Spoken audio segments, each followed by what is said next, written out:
The first step on this problem is to find the LCD.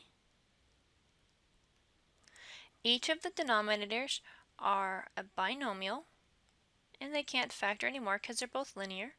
So I have to write each factor and raise it to its highest power. Each of the greatest power is just 1, and that's my LCD. So I want to rewrite these two fractions with a common denominator of x plus 3 times 3x minus 4. To do that, I'm going to multiply it by their missing factors. On the first fraction, we have x plus 3, and I need x plus 3 times 3x minus 4. The missing factor is 3x minus 4. If I multiply it to the denominator, I have to be fair and multiply it to the numerator. But the other thing you want to remember is you want to keep the 3x plus 1 in parentheses as well. Don't multiply that out. Some students are tempted to multiply that out to save themselves a step, but I suggest you don't because you might miss this negative when you're distributing, so I just be a little bit careful there. On the second fraction, we have 3x minus 4, and I need 3x minus 4 and x plus 3. The missing factor there is x plus 3. Again, don't forget your parentheses around any binomial numerators. So now I've combined these into one fraction with the LCD. Now I'm going to take some time to distribute out both of those numerator products.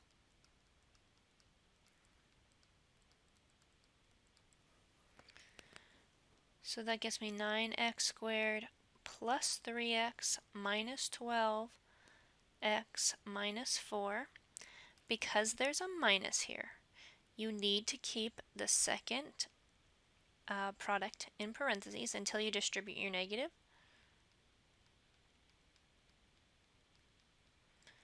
On this next step, I'm going to go back and distribute this negative all the way through, or if you want to think about it as an invisible 1, that might help as well. The denominator, that blue denominator, as soon as you've decided what it is and you've forced it to be LCD, it just comes along. Please don't stop writing that. Continue to write that every time. So then I'm going to distribute that negative, so that gives me minus x squared minus 3x plus 4x plus 12, and now I can add all of the terms in the numerator.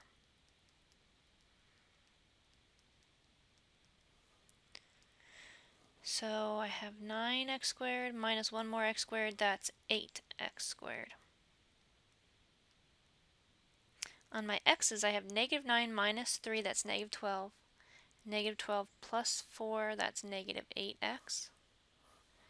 And then I have negative 4 plus 12, and that's 8. That does look like I have a GCF. I have 8, so I have x squared minus x plus 1, still over that denominator.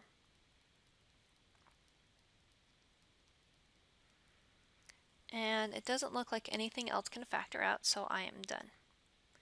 Because nothing divided out or reduced, that means that you could have also answered it in the form above it because nothing else divided out. On our next problem, we have quadratic denominators, which means I need to try to factor it out to find the least common denominator. So this factors into x plus 4, x minus 1. The second one factors into x minus 5, x plus 4. So the LCD here is one of each factor raised to its highest exponent. X plus 4, the highest exponent is 1. X minus 1, the highest exponent is 1. And x minus 5, the highest exponent is 1. So I have now found my LCD.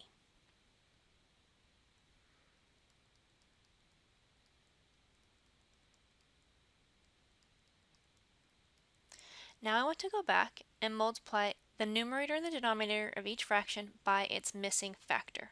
So the missing factor on the first term, I have a x plus 4, I need it. I have an x minus 1, yeah, I need that too. But I don't have an x minus 5. So I'm going to multiply the denominator by x minus 5 and the numerator by x minus 5. The order in which you put the two numerators doesn't really matter. I'm just running out of space here. The operation between these two is plus, which means I don't have to distribute in a negative, so that's good news. On the second denominator, I have x minus 5 and x plus 4. What is the missing factor that I need to make it into the LCD? Well, the missing factor is x minus 1. If you multiply it to the bottom, also have to multiply it to the top. Don't forget to keep your x plus 31 in parentheses, please. And now I have an LCD. I've combined my two numerators into one long fraction. The denominator is going to continue to stay the same throughout the rest of the problem until the end where we might have to reduce it. And then I have to spend a couple lines of work trying to distribute this and combine like terms. So I have 2x squared minus 10x minus 7x plus 35 plus, so because that's a plus, I don't have to keep parentheses around this when I work out the second one, x squared minus 1x plus 31x minus 31.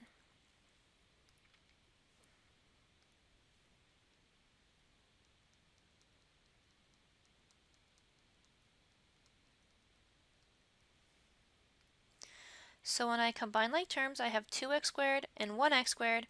That gets a total of 3x squared minus 10 minus 7x, that's negative 17x, minus 1 more is negative 18x, plus 31 is 13x, positive 13x. 35 minus 31 is positive 4. At this point, I can try to factor my numerator. So my factors of 3x squared are 3x times 1x. My factors of 4 are either 1 and 4 or 2 and 2. So I'm going to come off to the side of my paper, and I'm choosing guess and check. If you want to use the AC method, you'll probably need a little bit more paper than I'm using. So that gets me 6x and 2x. Nope, that's not big enough. Let's try 1x and 3x and 4 and 1. That gets me 12x, 1x, and that truly does get me 13, so that's plus plus. So this numerator factors into x plus 4, 3x plus 1,